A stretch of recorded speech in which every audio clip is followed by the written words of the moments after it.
Halo, assalamualaikum teman-teman. Bagaimana kabarnya hari ini? Semoga kita dalam keadaan sehat dan tanpa kekurangan satu apapun ya. Amin.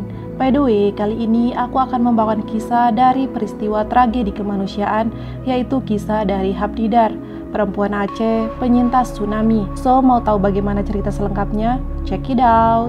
Terjadi begitu saja, setiap memasuki bulan Desember, Habnidar Arani berusia 50 tahun merasa cemas. Dadanya berdebar apalagi ketika dia melihat orang berkerumunan atau mendengar suara ombak. Setiap menjelang hari Minggu, seolah-olah Habnidar menunggu akan terjadi lagi tsunami. Suasana itu yang ia rasakan cukup lama. Gempa dan tsunami Aceh memang sudah 16 tahun berlalu. Sisa-sisa kerusakan infrastruktur justru nyaris tak berbekas. Gedung-gedung dan rumah sudah berdiri kembali, malah tampilannya lebih baik dari sebelumnya. Kecuali untuk beberapa bangunan yang kemudian dijadikan sebagai museum. Begitu juga korban yang mengalami luka fisik umumnya sudah sembuh, tapi tidak demikian dengan kerusakan non-fisik yang terus menyertai dan memberi tekanan mental terhadap para penyintas bencana maha dahsyat itu. Meski sudah begitu lama berlalu, tragedi kemanusiaan itu sepertinya masih terus mengikuti perjalanan hidup mereka. Habnidar, satu dari banyak penyintas yang harus selalu berjuang keras. Di masa seperti sekarang ini adalah hari-hari yang penuh perjuangan. Dokter dalam bidang teknik sipil ini harus melawan kecemasannya, di mana bencana gempa dan tsunami itu menerjang Aceh. Bencana yang menimbulkan begitu banyak korban jiwa, lebih kurang 250.000 jiwa, dan menyebabkan kerusakan begitu besar. Suatu hari, Habnidar bahkan pernah tiba-tiba tidak sadarkan diri saat menyetir mobilnya. Ketika kecemasan itu datang, dia segera menghentikan mobilnya, membuka kaca mobil, dan menelpon suaminya. Kadang begitu telepon tersambung, Habnidar pun sudah tidak sadarkan diri. Mengenang kembali di masa itu, Habnidar yang kini menjabat dekan Fakultas Teknik Universitas Muhammadiyah Aceh ini mulai berkisah, mengembalikan ingatannya ke masa sehari sebelum tsunami menerjang. Saat itu hari Sabtu, tanggal 25 Desember 2004. Entah mengapa, ia sangat ingin memberikan baju-bajunya yang masih bagus untuk tetangga di kampung kelahirannya, Lamjabat. Baju itu ia bungkus dalam 3 paket. Habnidar tidak menyangka, itulah terakhir kali dia melihat saudara dan tetangganya di kampung halamannya. Karena kemudian mereka hampir seluruhnya tewas dalam bencana gempa dan tsunami itu.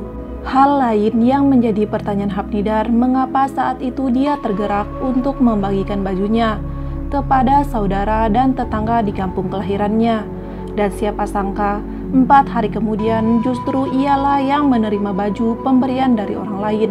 Ketika tsunami, baju yang tersisa hanyalah yang melekat di badannya. Hanya berselang 2 hari, Allah langsung membalasnya di dunia. Kalau saya tidak menyedekahkan pakaian 2 hari sebelumnya, apakah saya dan keluarga bisa mendapatkan pakaian, kata Habnidar. Minggu pagi 26 Desember 2004. Saat itu Habnidar berada di rumah ibunya yang letaknya di sebelah rumahnya. Gempa tiba-tiba mengguncang.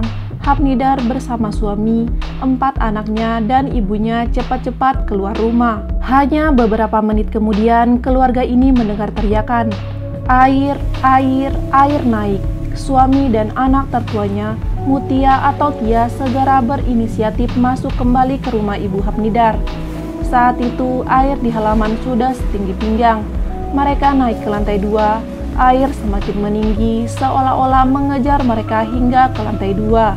Suami dan anak tertuanya, Mutia atau Tia, segera berinisiatif masuk kembali ke rumah ibu Habnidar. Saat itu, air di halaman sudah setinggi pinggang. Mereka naik ke lantai 2. Air semakin meninggi, seolah-olah mengejar mereka hingga ke lantai 2. Terjangan tsunami bahkan membuat rumah itu bergoyang, seperti hampir roboh. Dipandu suami dan Tia, anak perempuannya, Habnidar mengikuti saja kata-kata suami. Saat itu, dia menggendong anak bungsunya Syafi yang masih berusia 15 bulan, sedangkan Tia memegang adiknya Hafiz, anak ketiga Habnidar. Air di lantai 2 sudah mencapai dada. Mereka bergelantungan di jendela kaca agar posisinya tetap terapung. Air terus meninggi, Suami Hamnidar bertindak cepat, menjebol kaca naku saat menendang jendela dengan kaki telanjang. Sebuah besi menancap hingga menembus telapak kaki suaminya. Ketika besi itu dicabut dari kaki, darah mengalir deras. Tia, anak sulungnya yang masih berusia 16 tahun itu, dengan sigap merobek lengan bajunya. Tia kemudian membalut luka tusukan besi di kaki ayahnya untuk menghentikan pendarahan. Saat itu mereka harus keluar lewat jendela karena kondisi pintu di lantai 2 tidak bisa dibuka lagi. Di luar pintu sudah banyak mayat dan puing-puing rumah. Setelah kaca jendela bisa dipecah, satu persatu mereka keluar dari rumah itu. Hamnidar dan keluarganya naik ke atap rumah, naik lagi untuk mencapai atap yang paling tinggi pada bangunan rumah itu. Saya melihat gelombang tsunami begitu tinggi. Airnya hitam, bahkan tingginya jauh di atas kami. Tapi karena kekuasaan Allah, kami sekeluarga tetap selamat. Kami hanya terkena percikan air tsunami yang terasa panas, ujar Hamnidar mengingat peristiwa saat itu. Hamnidar yang saat itu tetap menggendong Syafi melihat begitu banyak manusia tak bernyawa yang terapung. Tampak juga beberapa orang yang masih hidup berteriak minta tolong. Mereka hanyut terbawa arus tsunami yang cukup deras. Suami Hamnidar coba membantu sebisanya. Seingat Hamnidar, ada 8 orang yang bisa diselamatkan suaminya. Mereka ditarik naik ke atap berada di sekitar mereka. Tapi Hamnidar masih ingat ketika suaminya begitu sedih setelah gagal menyelamatkan salah seorang yang hanyut, kemudian tenggelam karena terhimpit puing-puing bangunan. Situasi saat itu benar-benar menakutkan dan mencekam. Hamnidar, ibu dan anak-anaknya berada di atap hingga pukul 12 lewat. Ketika berada di atap, ada pohon kelapa yang tumbang dan bisa dijangkau. Suami Hamnidar kemudian mengambil 2 buah kelapa, melubanginya dengan gigi. Hamnidar, ibu dan anak-anaknya kemudian meminum air kelapa itu. Sejak pagi, mereka tidak makan apa-apa. Baru pada siang itulah mereka minum air kelapa. Beberapa jam berada di atap rumah, Hamnidar mengira bahwa mereka tak akan selamat lagi. Dia melihat kapal apung milik PLN terombang-ambing ke arah mereka, tapi kemudian menjauh dan mendekat lagi. Atap rumah tempat mereka bertahan pun sesekali bergoyang seperti akan roboh diterjang tsunami. Melihat kapal apung PLN mendekat, Hamnidar sudah pasrah. Inilah akhir hidup kami. Sambil tetap mendekap erat Syafi, Hamnidar berpesan kepada anak-anak semoga mereka nanti bertemu di surga. Sekitar pukul 13 waktu Indonesia Barat, ketika air sudah surut, Hamnidar dan keluarganya baru berani turun dari atap. Saat itu masih ada air dan lumpur setinggi pinggang di halaman. Mereka semua turun ke lantai dasar. Hamnidar dan keluarganya berjalan melintasi air berlumpur di antara puing-puing dan mayat berserakan menuju tempat yang lebih aman. Ke arah gunung, kaki mereka semua terluka terkena benda-benda tajam. Tak ada lagi emosi sepanjang perjalanan itu. Mereka melihat korban berserakan di mana-mana. Orang-orang berjalan seperti mereka menuju ke suatu tempat.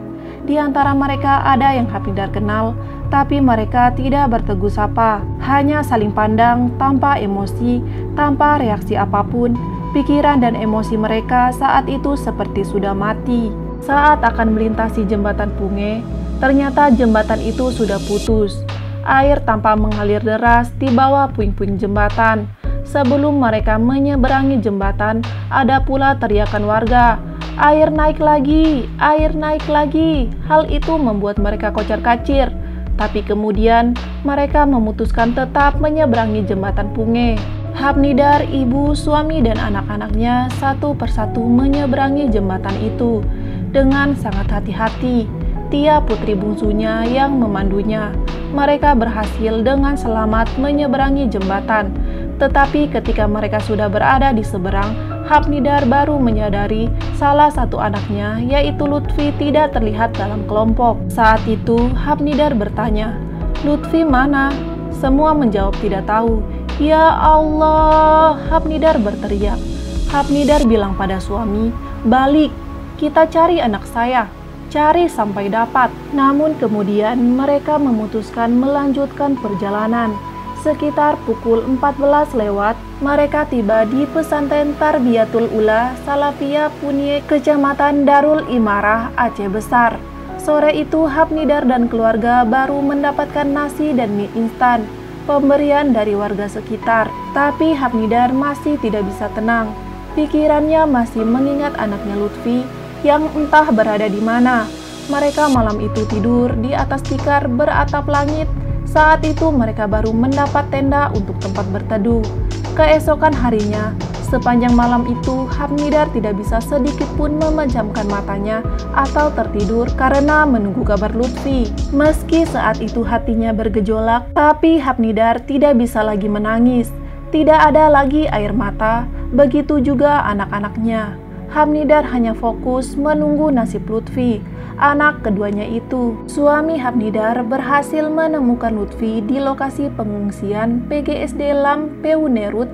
Lutfi ketika terpisah dengan keluarganya, ternyata kemudian ditemukan seorang tetangganya. Sekitar pukul 17 waktu Indonesia Barat, Lutfi dipertemukan ayahnya kepada ibunya. Hapnidar yang memang sudah menunggu-nunggu kedatangan Lutfi langsung berlari dan memeluknya. Tangis Hapnidar meledak. Ketika itu, Lutfi diam saja, bahkan tidak menangis. Pengalaman dalam 2 hari itu kemungkinan telah mempengaruhi emosi Lutfi. Tapi bagi Hapnidar, dia bersyukur karena bisa berkumpul kembali dengan seluruh anak-anaknya. Selama beberapa bulan, mereka masih bertahan tidur di tenda, karena Hapnidar belum berani tinggal di dalam ruangan. Hapnidar takut sewaktu-waktu terjadi lagi gempa. Kelak, 8 bulan kemudian, Hapnidar bekerja sebagai relawan kemanusiaan di NGO asal Inggris. Setelah mengakhiri program kemanusiaannya di Aceh, Hapnidar kemudian kembali aktif di kampus, menjadi dosen. Kini, Dr. Insinyur Hapnidar Arani STMM menjabat sebagai Dekan Fakultas Teknik di Unmuha Banda Aceh. Tia, anak Hapnidar, kini menjadi relawan, membantu para dokter asal Jerman di Aceh. Tia kemudian kuliah di Jerman dan hingga kini bekerja di negara tersebut. Oke teman-teman, segitu aja cerita aku untuk kali ini. Jika kamu suka dengan video aku, like, komen, dan juga subscribe agar aku tetap semangat upload video berikutnya. Suara April pamit undur diri dan sampai jumpa di video berikutnya. Bye, assalamualaikum.